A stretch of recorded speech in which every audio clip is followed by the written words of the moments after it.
The Peter Schiff Show. I'd like to thank Avast for being a sponsor for my podcast. Avast's new all-in-one solution, Avast One, helps you take control of your safety and privacy online through a range of features. You can learn more about Avast One at avast.com.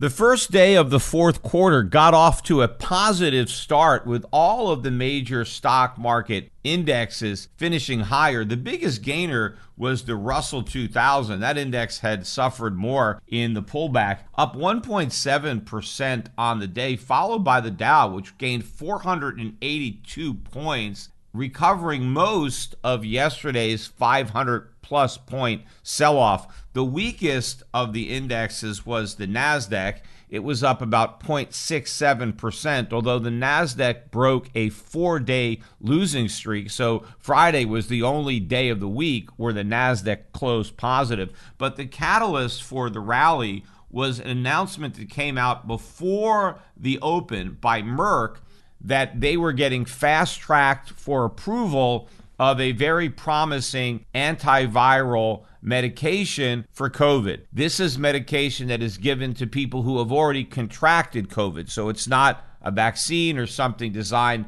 to prevent you from getting it. What it does do is help you get better if you've already got the disease. And so that immediately caused the market to go up, especially those stocks that are associated with the reopening of the economy, of the getting back to normal. It was the stay-at-home COVID type stocks that didn't do as well, or in some cases were actually down on the day. And that's what hurt the NASDAQ, because it has all of these tech companies and other stocks that benefited from people staying at home, whereas your traditional brick and mortar type companies are the ones that were more dependent on consumers actually venturing out of their houses and going back to their normal lives. So those were the stocks that benefited. But, I want to talk a little bit about Merck's new product and about the FDA, because this highlights one of the problems that I have with the FDA. So Merck is in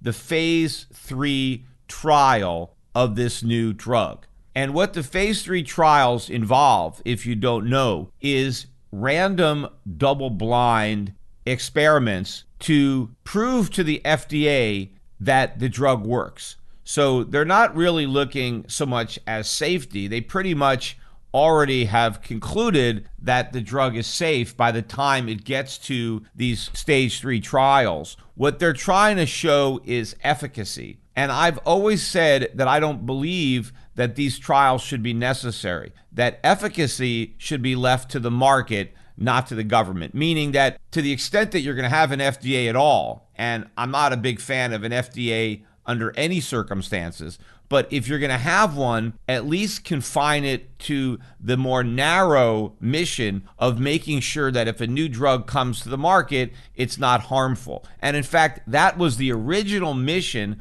of the FDA. It wasn't until much later that the FDA was expanded and given the added mission of making sure that the drugs also worked. Right? It wasn't just that they did no harm, but they had to make sure that they did good. And that's where I think the government has definitely overreached. I think that if a doctor wants to prescribe a safe medication because he thinks it works, the doctor should be free to prescribe it. It shouldn't be up to the government to tell a doctor what he can and cannot prescribe. The same thing with a patient. If a patient wants to try a drug, it doesn't matter if the government doesn't think it works. If the patient wants to give it a shot and is willing to buy it, it's none of the government's business.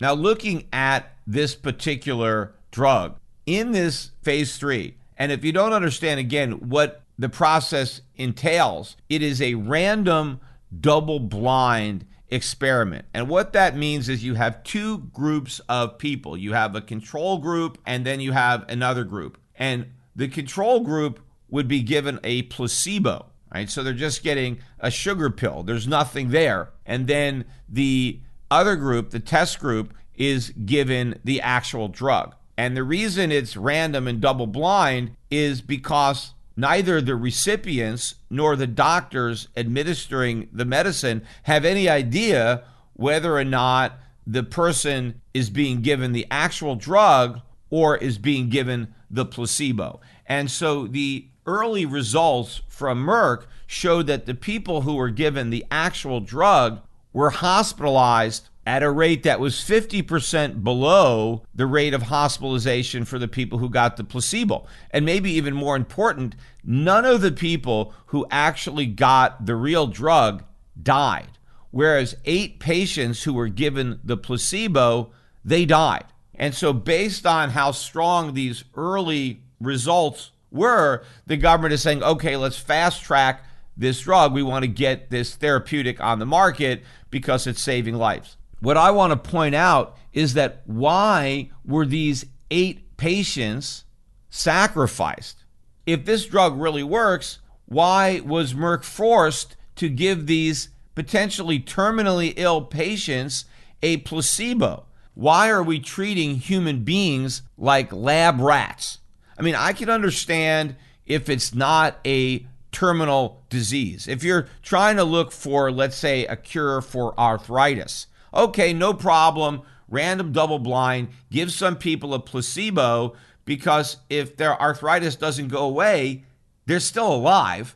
And if the drug ends up working, well, then they can get the actual drug later on. And so their relief from arthritis is merely delayed, right? But if you're talking about a potentially fatal disease, to force companies to give potentially terminally ill patients a placebo and watch them die just to satisfy some government bureaucrats, why is this even happening? If you are dealing with something like this, COVID, in a situation where people who get COVID may end up dying, under no circumstances should those individuals be denied a potentially life-saving drug. So forget about these random double-blind experiments when it comes to potentially fatal diseases. Let everybody get the medicine and let the drug companies decide if they think it works without having to compare the people who get the actual drug to the people who get the placebo. I mean, imagine how you would feel if your mother, your father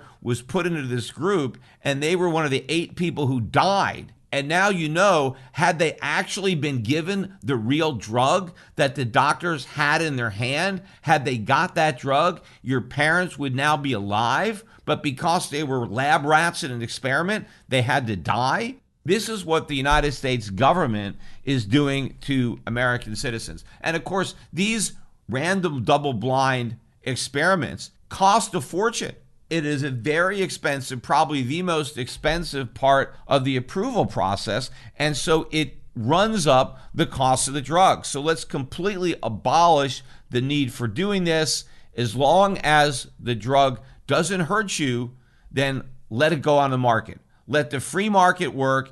If it doesn't work, nobody's going to buy it. If it doesn't work, doctors aren't going to prescribe it. Let people have the freedom to decide what drugs they want to take. But anyway, let me get back, though, to talking about the markets, because pretty much all of the stocks ended up higher on the day. Oil stocks in particular were among the biggest gainers, several of them hitting new 52-week highs as the price of oil continues to rise. This is now the highest close I think we've seen all year in the price of oil. We're just below $76 a barrel, $75.88. And as a matter of fact, increasing energy costs are an even bigger problem in Europe than they are in the U.S., although the U.S. problem is about to get a lot worse, and will get even worse than that once we finally see a big drop in the value of the U.S. dollar. But I just read a story that the French government was going to try to protect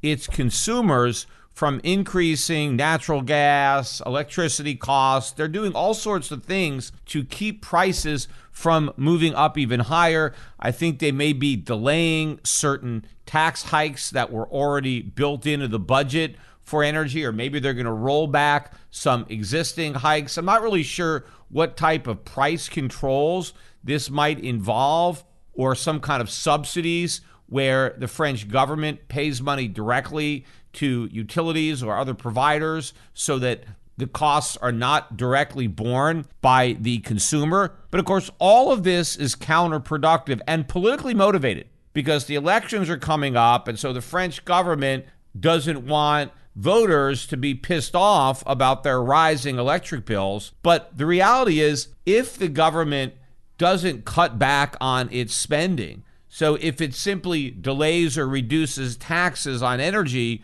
but doesn't cut spending to offset this loss of revenue, it's just the shifting of the burden of the cost of energy from the consumer to the taxpayer.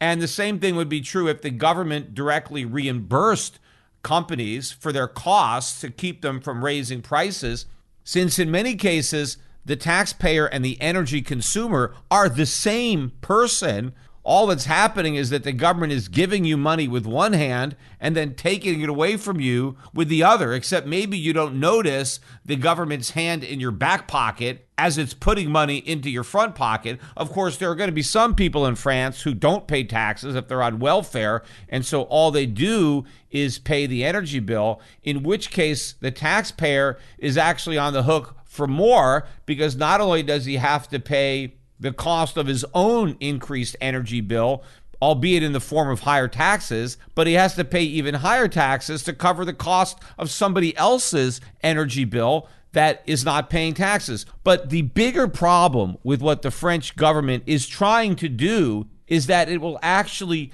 exacerbate the very problem. And this is the problem with government. I mean, not only is government very much responsible for the increasing costs because of all the reckless money printing, the ECB is clearly to blame, not for all of what's happening with oil and gas, but for a large part of it because of all the money they're printing. And so that inflation is pushing up the price of everything, in particular, the price of energy. But the other problem is the government is going to be short-circuiting the free market forces that are supposed to come to bear when prices go up. You know, there's an old saying, the best cure for high prices is high prices. Why is that? Well, because when prices go up, consumers react by using less of the good where the price has gone up. So if you do have a big increase in energy costs, consumers will cut back on their usage. Maybe they'll be more efficient with using their cars, or they will only heat the rooms of their homes that they're in. They'll be more attentive about turning the lights off in rooms where they are not. I mean, people will find various ways to accommodate to lower their usage. And all of that works to bring down the price. In fact, what the market should be doing when prices are high is kind of rationing out the use so that non-essential uses of energy get cut back so that there's more energy available for those essential uses, and it also helps to keep the price down. But the other factor that comes into play when prices are high is you get more supply. The producers respond to higher prices by trying to provide more of the good that now has a higher price because there's a greater incentive to bring those goods to the market.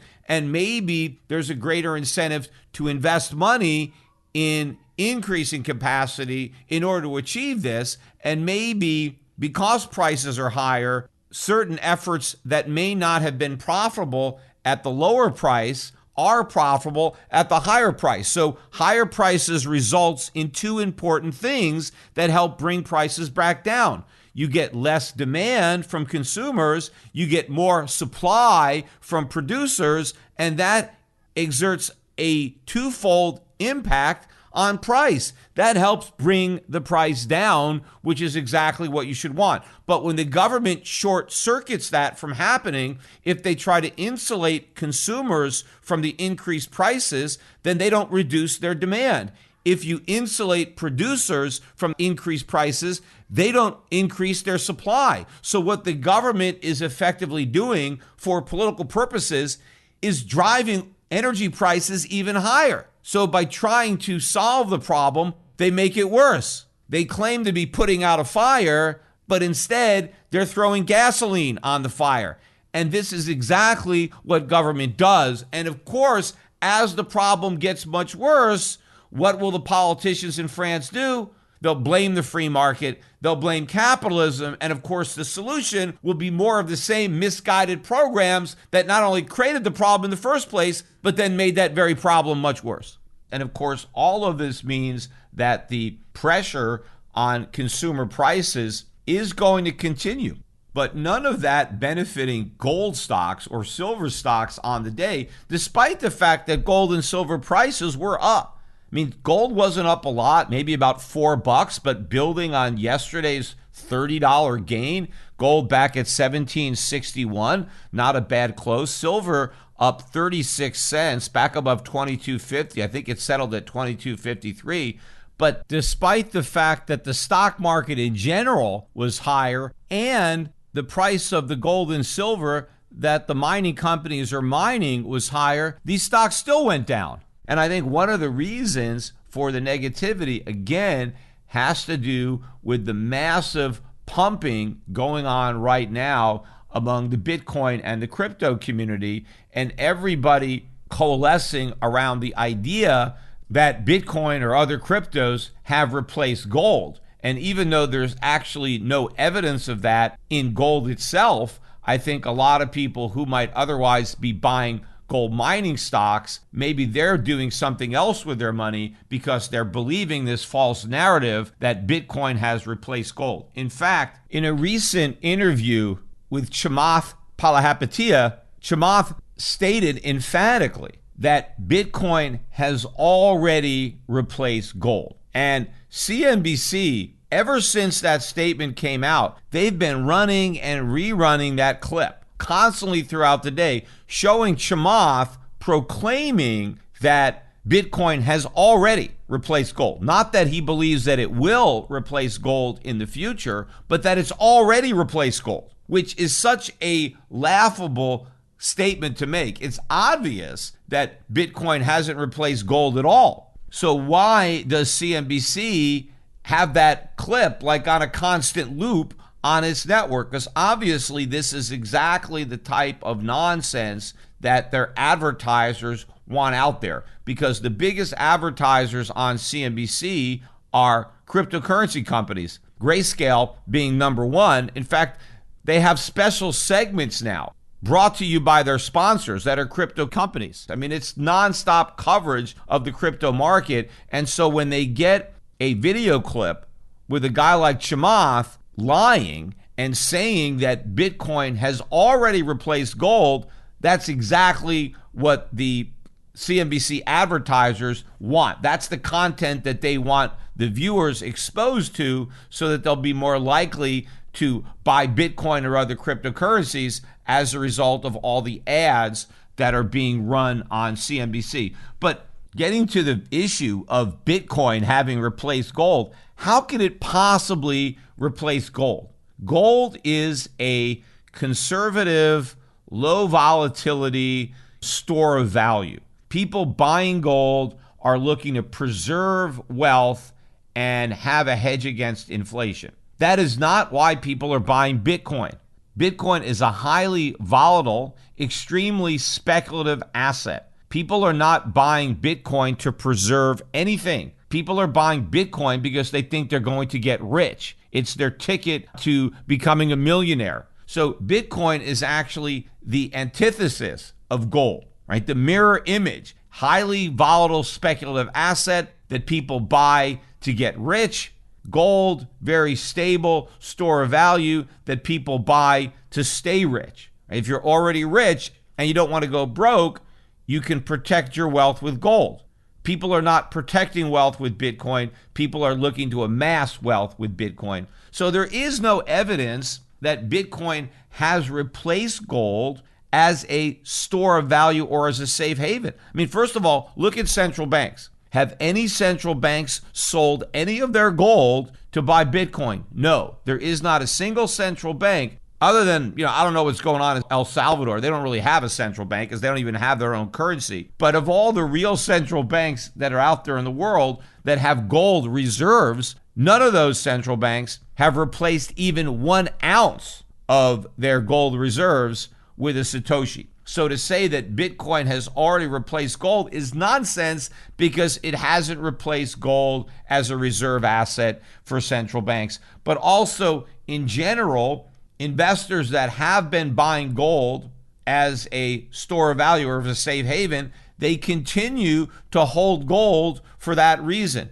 They have not replaced their gold with Bitcoin. Even a guy like Ray Dalio, who the Bitcoin community now holds out as a recent convert, right? Somebody who's now pro Bitcoin. Yes, Ray Dalio admits that he owns some Bitcoin, but he also admits that the amount of Bitcoin he owns is very small in relation to the amount of gold that he owns.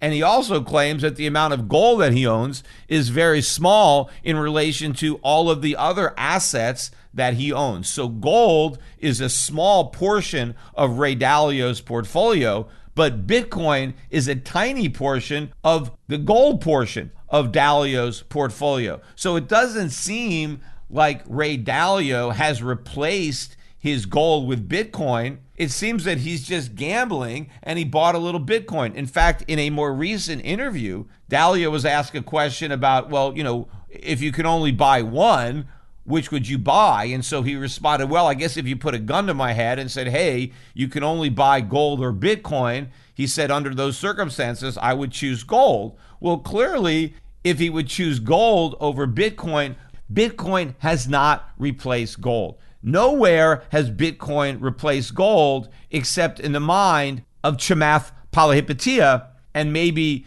the anchors on CNBC or whoever at CNBC decided to put that clip on auto repeat on the network. They want to try to convince people that Bitcoin has replaced gold when it hasn't even come close to replacing gold. Of course, that is part of the propaganda of the Bitcoin pumpers, that Bitcoin will eventually replace gold, but there is no way to claim that it has already replaced gold.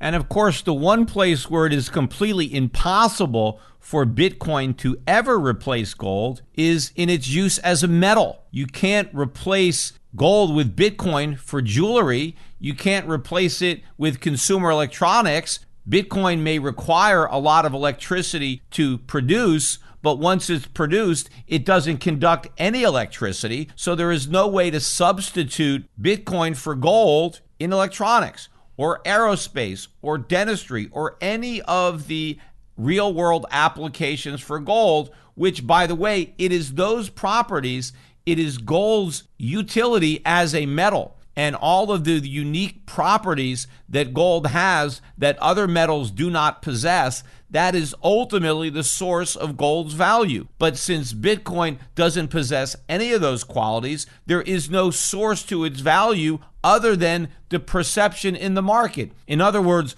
gold has real value, intrinsic value, which Bitcoin can never duplicate, and so Bitcoin cannot replace gold. All it can do is trade as a speculative token in the market, and its value is merely a result of perception and of the willingness of people to buy it based on their belief that a greater fool will pay an even higher price. Avast has been a global leader in cybersecurity for more than 30 years, and it's trusted by over 435 million users. Avast's all-in-one solution, Avast One, helps you take control of your safety and privacy online through a range of features. To learn more about Avast One, go to avast.com. Avast includes an award-winning antivirus that stops viruses and malware from harming your devices.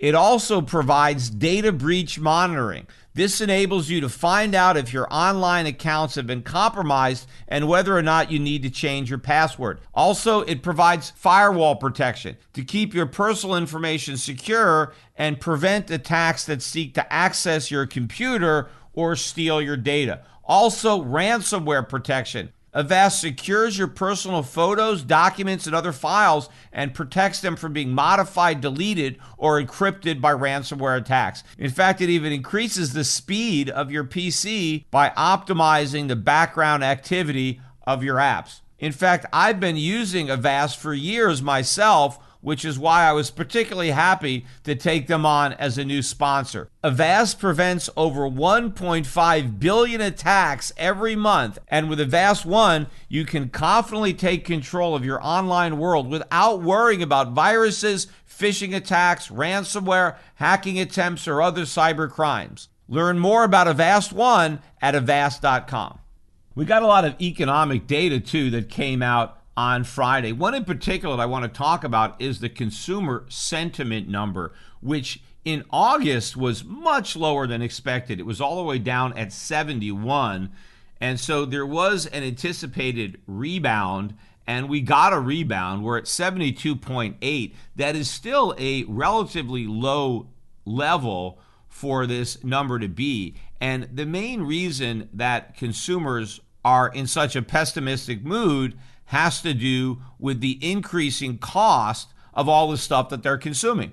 Inflation, prices are rising. And in fact, if you look at the measure of inflation expectations that is embedded in this survey, how much inflation consumers expect, they now expect future inflation to be 3% per year. This is the highest level of inflation that consumers have expected in a decade. And first of all, I think they're wrong. I think we're going to get even more inflation than what consumers expect. But one thing is clear, the amount of inflation that consumers expect has gone up substantially, and it's now at a more than 10-year high. Now, the reason I even bring this up is because Jerome Powell specifically mentions consumer expectations as being a key indicator that the Fed watches. In one of the prior press conferences that Powell held that followed one of the Federal Open Market Committee meetings, Powell pointed to the 1970s, and he said the mistake that the Fed made then was in not taking into account expectations, that there was initially a transitory increase in prices, and the Fed at the time thought the increase was transitory, but the reason it became protracted was because inflation expectations had become embedded, and the Fed failed to anticipate how consumer expectations of inflation would actually create real inflation in the future. Now, Powell was wrong. He was trying to blame the inflation of the 1970s on the public. It was the public's fault because they expected too much inflation. He was letting the Fed itself off the hook for all the money it printed, or the government off the hook for all the debts and all the money it borrowed that the Fed chose to monetize. Instead, he pretended that it was a result of expectations that were allowed to get out of control. And so what Powell assured the nation was that the Fed would not make the mistake this time of allowing consumer expectations to drive an inflationary spiral. So if the transitory inflation that the Fed has identified and believes is transitory, if consumers threaten to take that transitory inflation and make it something more permanent because for whatever foolish reasons, they just expect inflation to get worse, right? See, they're not as smart as the Fed or their economists to realize that it's all transitory. If these dumb consumers jump to the erroneous conclusion that inflation is here to stay, they're going to build those expectations into prices, into their wage demands, and that might set off this spiral. And so that's why the Fed is going to be vigilant and watch those expectations and make sure that they remain well anchored at 2%. Well, what we know from this consumer sentiment survey, anchors away, expectations are already 3%. What's the Fed going to do? Powell claims that the Fed will make sure that expectations remain anchored at 2%. They're not. They're now at 3% and rising. Is the Fed going to do anything? No, the Fed's going to do nothing because it can't do anything, because it's all a bluff. And that's what the markets need to realize. And when they finally do, when they connect those dots, then none of this rhetoric is going to matter. It's not going to matter what the Fed says, and it's not going to matter how bad these inflation numbers are, because right now, these bad inflation numbers don't make the price of gold go up, because every time we get a bad inflation number, the markets expect the Fed to do something to rein in inflation. And they expect that whatever the Fed does to fight inflation will also be negative for gold. But since the Fed is going to do nothing to fight inflation because it can't, if it could, it already would have, especially looking at these inflation expectation numbers that the Fed is now ignoring, then these bad inflation numbers will be good for gold, because people will realize that inflation is getting worse and there's nothing the government's going to do about it, and therefore they're going to seek out a real hedge for inflation. And when people are looking for real inflation hedges, they are not going to look at Bitcoin, but they will look at gold. Another data point that was released was the personal income and spending number for August. And again, without a fresh round of stimulus money, consumers are dipping more into their savings. Incomes only rose by 0.2. That was below the 0.3% that had been forecast. In fact, the prior month, the gain was 1.1%. So a big decline from July. But personal spending numbers, 0.8.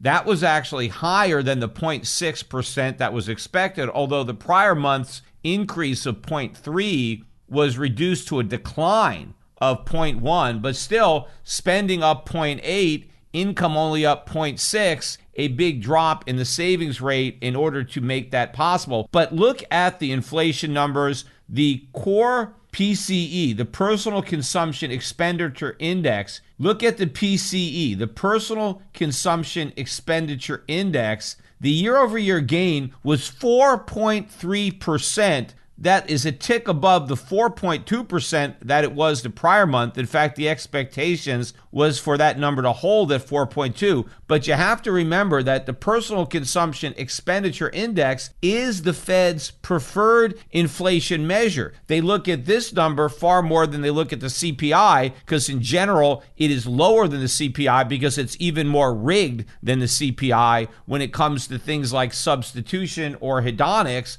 But still, at 4.3% year over year, that's double the Fed's supposed 2% inflation target, yet the Fed does nothing. And in fact, if you strip out food and energy and just look at the core PCE, which may be even more important to the Fed, even there you got a year-over-year increase of 3.6%. How can the Fed not be concerned about that number and not be doing something now to bring it lower before it gets even higher? Because the higher the Fed allows this number to go, the more difficult it is to bring it back down. So if it actually was their intention to bring it back down, it would be doing something about it now, not waiting for the problem to get worse. In fact, more evidence of that inflation was released by General Motors when they unveiled their third quarter numbers, and sales were down quarter over quarter, measuring the Q3 of this year with Q3 of the prior year. Ford sold fewer vehicles, and they're blaming that on the supply bottlenecks. You know, they can't get the chips that go into the cars, and so they can't make as many cars if they don't have the chips. So part of that had to do with the supply bottlenecks. But they also mentioned that average selling price of the cars that they sold this year are 20% higher than they were last year. That is a huge gain in 1 year. The average selling price now of a GM car,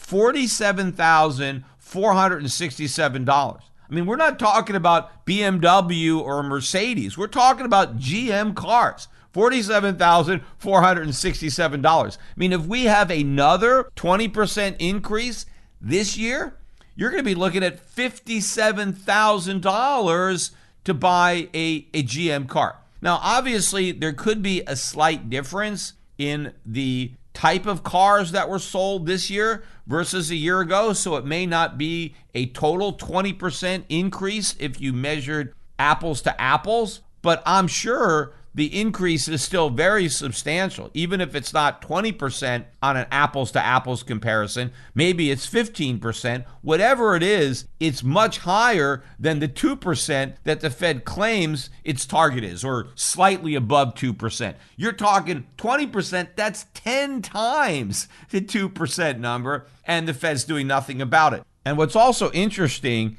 is the 20% increase in GM car prices is pretty much the same increase in home prices. The year-over-year increase in housing prices nationwide is 20%.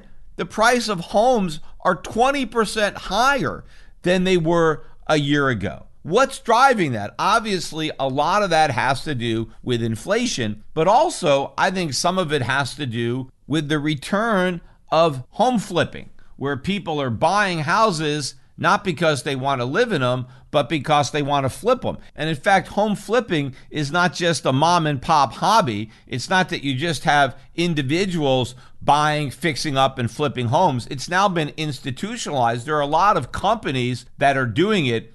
One in particular that I want to talk about is Zillow, but you have others. There's Redfin, Open Door. There's a few others, I forget the names, that are basically doing the same thing. But what Zillow is now doing is buying homes pretty much sight unseen initially, just off their website. I mean, the initial model of Zillow was they were just going to help realtors get leads, and they were generating income from that.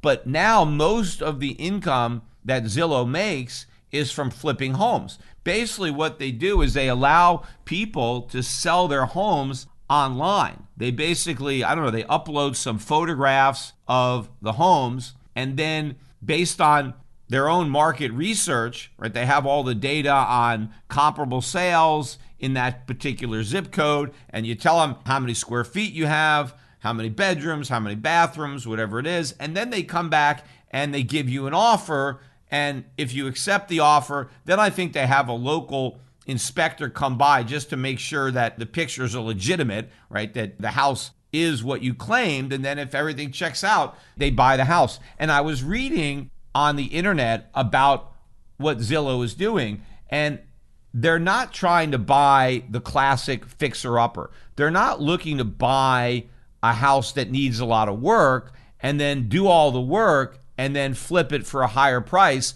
They're basically looking for houses that they can buy and just immediately sell. I mean, maybe they require a little bit of cosmetic work just to make the house a little bit more presentable to an actual buyer. And so their goal is just a small profit. They want to buy the house slightly below the fair market value, and then they want to sell it at the fair market value. But to me, this seems like a completely ridiculous business model that exposes Zillow to a tremendous risk. But what do they care, right? They're borrowing all this money super cheap with 0% rates, and they're able to flip houses. If there really was a big delta between how much the house would sell for in the market versus what Zillow was paying, the homeowner wouldn't be dumping the house on Zillow. If the guy that owns the house thought he can get a much higher price just selling it on his own and hiring a realtor, that's what he would do. If he's not doing that, if he's dumping the house to Zillow, then it's because Zillow is giving him a much better deal. Now, maybe if it's just slightly less than he can get on his own because, hey, I don't have to deal with the hassle, I don't have to pay a realtor a commission. But if it's just slightly less, what is Zillow hoping to gain? You're talking about a tiny profit, but you're risking a tremendous amount of money. Plus, I'm sure the guy that actually owns the house and who is dumping it to Zillow, he is a lot more familiar with the problems in that house. Zillow's going to have no idea, and the guy that comes over to verify the photographs, he's going to have no idea. So in this case, I'm sure the seller who's been living in the house and is very familiar with all of the problems or all the shortcomings or what the market is, that guy knows more about what his house is really worth than Zillow does.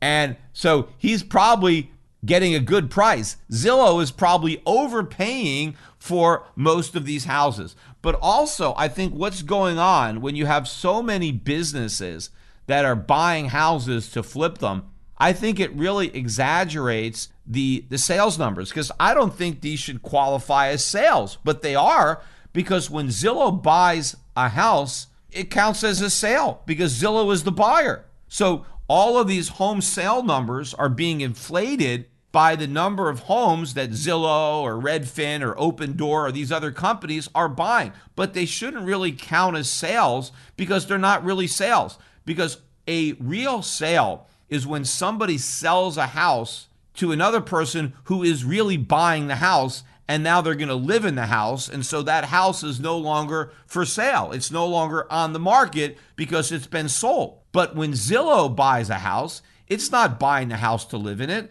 It's buying the house to turn around and resell the same house. So you really haven't sold the house when you sell it to Zillow. All you're doing is taking a house that was on the market from an individual owner, and you're just putting that same house on the market through Zillow. So it really doesn't reduce the supply of homes on the market. When there's a legitimate sale, if one person who sells a house to another person who actually wants to live in it, that house is off the market, right? But if I sell my house to Zillow, who's just going to flip it, it's still on the market.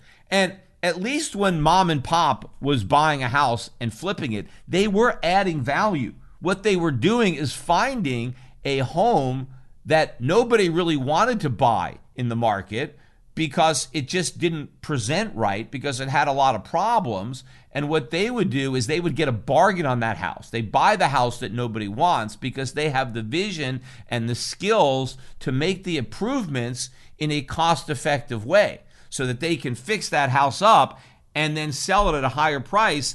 They're not just simply gambling. They're getting paid for their work and their efforts in remodeling this home and doing it in an economic way. Now, a rising real estate market, of course, makes that even more profitable. If the value of real estate in general goes up between the time you acquire the property and go to flip it, well, that's the icing on the cake. But even if the real estate market doesn't go up, you can add value through the improvements. But Zillow's not trying to do that at all. Zillow's not really improving the home. It just wants to flip it. And all of this, again, is distorting the real estate market. It's obviously helping to inflate real estate prices, but ultimately, I think it's setting Zillow shareholders up for some huge losses when they get stuck with a huge inventory of homes that they haven't been able to sell and for which they overpaid.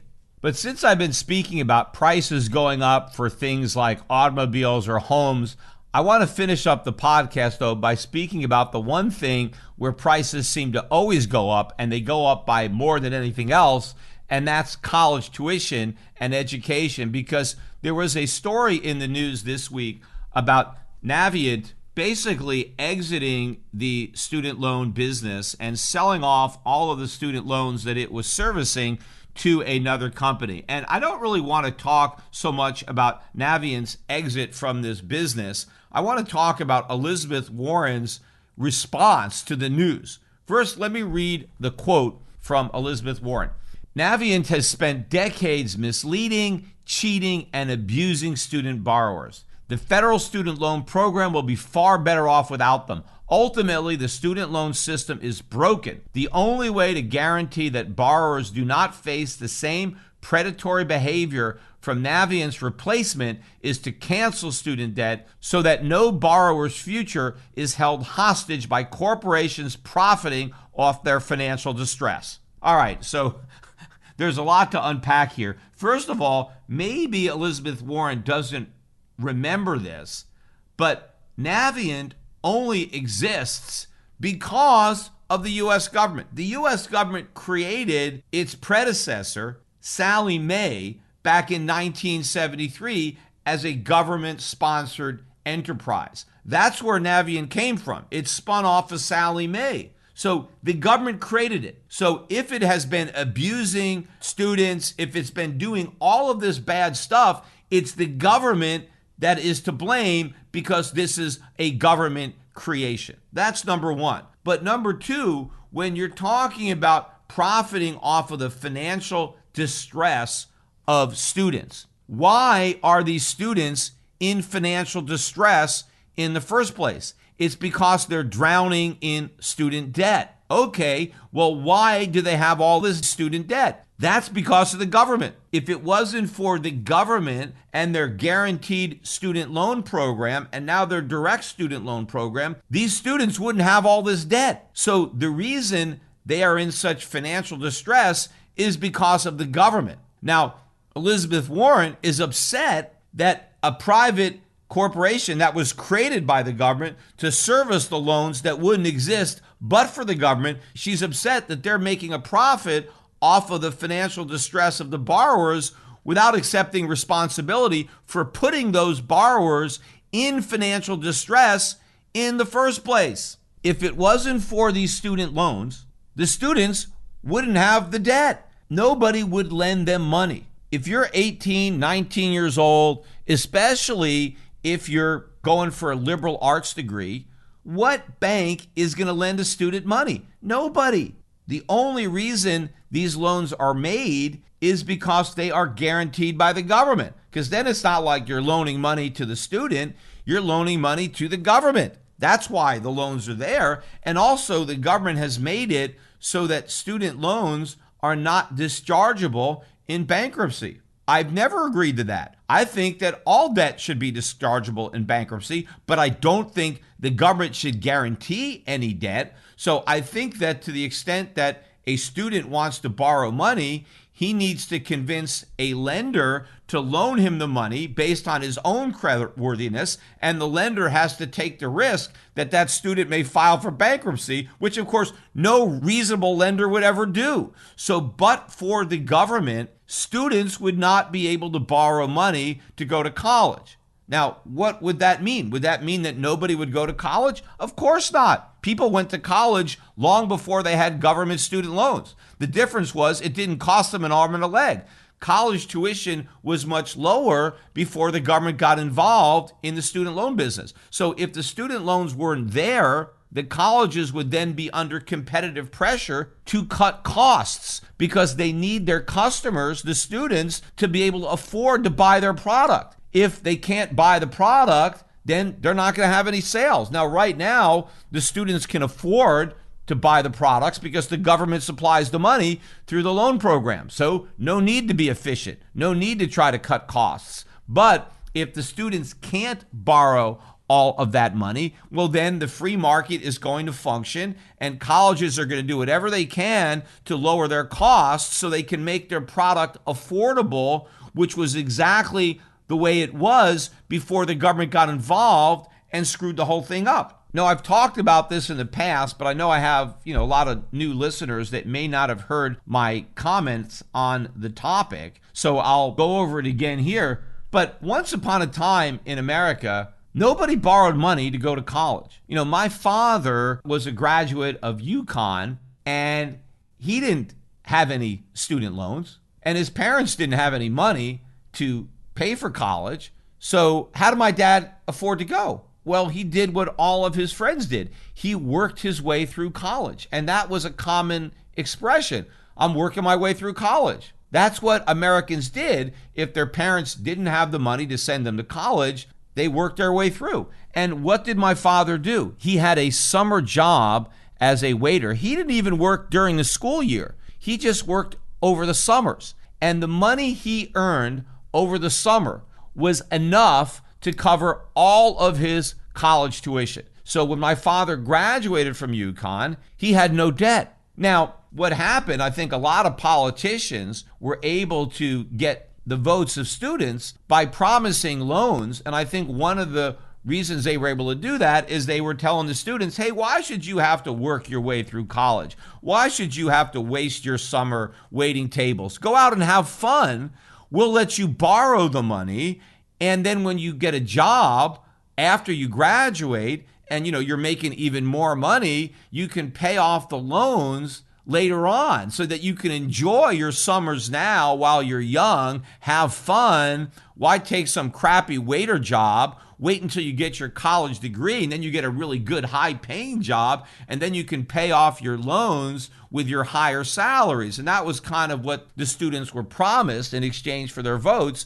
Of course, now the students are graduating with basically the equivalent of a mortgage, but they don't even have a house. But a lot of people just don't understand how inexpensive college used to be because they've grown up during this system. They don't realize what it was like before the government got involved. I've often pointed to Yale University tuition as an example because it's been around for a long time and I've got the data. So if you look at the tuition from Yale University from 1810 to 1852, during that 42-year period, the tuition at Yale was exactly the same. It was $33 per year. So you had a 42-year period without a single increase in tuition. I mean, tuition goes up every year now. There isn't a single year where tuition isn't higher than it was the year before, but here you've got this 42-year period and tuition is exactly the same. Now, $33 a year, what is that in today's money? Well, gold was $20 an ounce, so that means that a year at Yale was 1.65 ounces of gold. Well, if you look at today's price of gold, that would equate to $2,887.50 for a year of Yale. Well, how much does Yale cost right now? What is the tuition? It's $60,000 a year. So in other words, the cost to go to Yale, adjusted for inflation, is 20 times the price from 1810 to 1852. In fact, Yale tuition has increased by 100% in the last 10 years. 10 years ago, it was $30,000. It's doubled to $60,000 in 10 years. Yet you had this 42-year period where the price was exactly the same. Now, here's another period where the price increased. From 1874 to 1918, right? That's a 44-year period. And during those 44 years, tuition went up by 14%. In 44 years. And of course, there was actually a lot of inflation during that time period because you had the inflation that basically started during the Civil War but continued and then went into the First World War. But even with all that inflation, you only had a 14% increase in 44 years compared to what I just said, a 100% increase in the last 10 years. But think about that, $160 in 1918. What was that? In terms of work. Let's not look at it in terms of the price of gold, but work, because I did a podcast not too long ago where I talked about the Ford factory workers who were making $5 a day working at Ford in the production line. So let's compare the $160 tuition to go to Yale for a year to how much a Ford factory worker earned. So if the Ford worker earned $5 a day, that worker would have to work for 32 days to buy 1 year of Yale tuition. And by the way, back then, there were no income taxes. There were no federal income taxes. There were no state income taxes. There was no Social Security payroll taxes. There was nothing. So if you earned $5 a day gross, you took home $5 a day net. I mean, there really was no such thing as take-home pay back then because your pay was your take-home pay because there were no taxes. So you had to work for 32 days to buy a year's tuition at Yale, which is what? A month. Well, today, if Yale costs $60,000, how long does the average Ford worker have to work to buy 1 year of Yale tuition? Well, I think the average factory worker is making $45,000 a year, maybe a little bit more, but not that much more. I think it's under 50 grand. But let's say after taxes, because you got payroll taxes, union dues, which, they didn't have unions back then at Ford, but you take the payroll taxes, union dues, and income taxes, state and local income taxes. I bet they don't even have $40,000 a year after tax. But let's just assume it's $40,000 a year after tax. That would mean that that worker would have to work 1.5 years, 18 months to buy 1 year of Yale tuition. So that's 18 times as long as his counterpart had to work 100 years ago who had a job at Ford. So if you're working at Ford and you got a kid who wants to go to Yale, right? Well, if you were working at Ford in 1918, you just had to set aside 1 month of your salary and you can cover all of the cost of your son's or daughter's Yale tuition. Yet today, the worker would have to set aside a year and a half worth of income, which is impossible to do. It wasn't impossible to do 100 years ago when you only had to set aside a month's worth of income, but it's totally impossible today when you need a year and a half. And that's just for 1 year. That means for 4 years of Yale, you'd have to save 6 years of salary. Who can set aside 6 years worth of salary? Whereas in 1918, you only needed to set aside 4 months of salary. That was doable. 4 months for an entire 4 years. Now you need 6 years for 4 years. And of course, now a lot of people don't even graduate Yale in 4 years. They take 5 or 6 years. All of this was the fault of government. And of course, if the Ford factory worker couldn't save the 1 month's worth of salary to pay for his kid's Yale education, well, the kid could get a job and work his way through college and pay for it himself, which is exactly what my dad did. And in fact, if you think about it logically, college should be cheaper today than it was 100 years ago. I mean, they didn't have computers back then. I don't even know if they had typewriters. They certainly didn't have copy machines, which are even obsolete by the computers. But the whole process of educating kids based on all of the technology that exists today that we didn't have 100 years ago, all of that technology should have reduced the cost of education.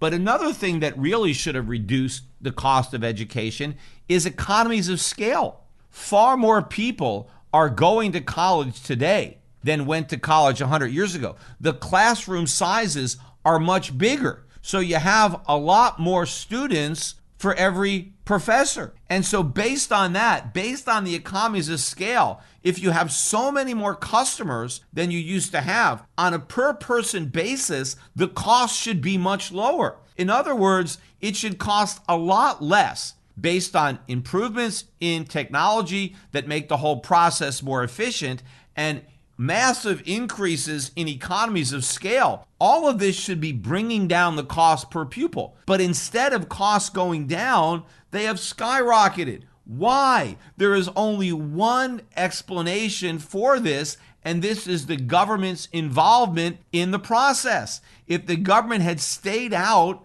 then the free market would have stayed in, and college would no longer be a burden on anybody. In fact, one of the most ironic aspects of the whole thing is that before government got involved in college, a college degree was actually very valuable. I mean, if you got a college degree, it meant a lot. And in fact, most people didn't even need college degrees. There was no point in going to college because a high school degree was fine. Now that the government has gotten involved and we have everybody going to college, number one, the high school degree now means nothing, because everybody gets a college degree. So the high school degree no longer buys you the type of job that it used to buy. And in fact, I don't even think today's high school graduates are anywhere near as competent as the high school graduates from 100 years ago. I think personally that your typical high school graduate 100 years ago knew a lot more than your typical college grad today. In fact, I bet that most people who graduate college today couldn't even pass the exams that high school seniors were passing 100 years ago. So I think the quality of the education across the board has gone down. But the point is, by steering everybody to college, the government has totally destroyed the value of a once valuable high school diploma, but they've also destroyed the value of a college degree. Because everybody gets a college degree,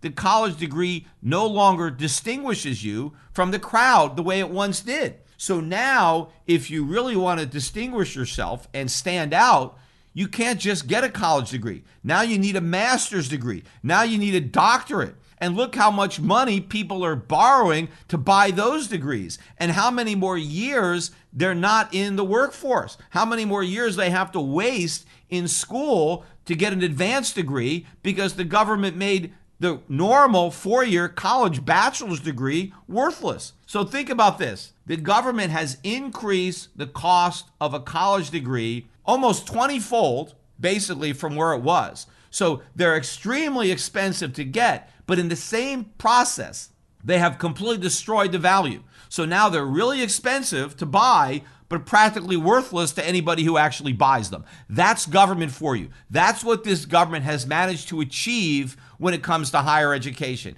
It has driven the quality down and the cost up. So now you pay a fortune for a practically worthless degree that people were able to easily afford on their own before government got involved. And before government got involved, the degrees themselves were inexpensive and the value was high. You had high value and low cost, and with government, you have low value and high cost. So what this proves is not what Elizabeth Warren is saying, that we should just forgive all the student loans. What it proves is that we should get the government out of student loan originating or guaranteeing in the first place. We should get the government completely out of higher education. We should abolish the Department of Education. There was no Department of Education 100 years ago when education was cheap and high quality. So let's get rid of it. Let's save the money. And in fact, I don't have time in this podcast, but I would like to get government out of education across the board. I don't even think the government should be involved with K through 12 education on a local level. I think the free market would deliver a much higher quality of education going from kindergarten through 12th grade than government schools. The government schools have done a horrible job. The evidence is plain for everybody to see. And what we need is free market competition to bring quality into education while lowering the cost.